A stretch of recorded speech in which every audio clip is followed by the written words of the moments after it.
If you want to stop Cash App from automatically renewing subscriptions or payments, follow these simple steps to manage your settings effectively. Step 1. Open Cash App. Launch the Cash App on your mobile device. Make sure you are logged into your account to access your settings.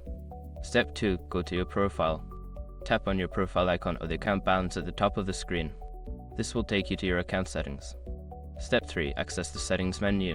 Scroll down and select the privacy and security option. This section contains various settings related to your account. Step 4. Manage subscriptions. Look for the subscriptions or recurring payments option. Here, you will find a list of your active subscriptions and payment settings.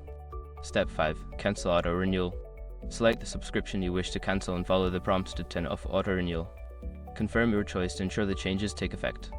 By following these steps, you can successfully stop Cash App from auto renewing your subscriptions. Always check your settings periodically to manage your subscriptions effectively.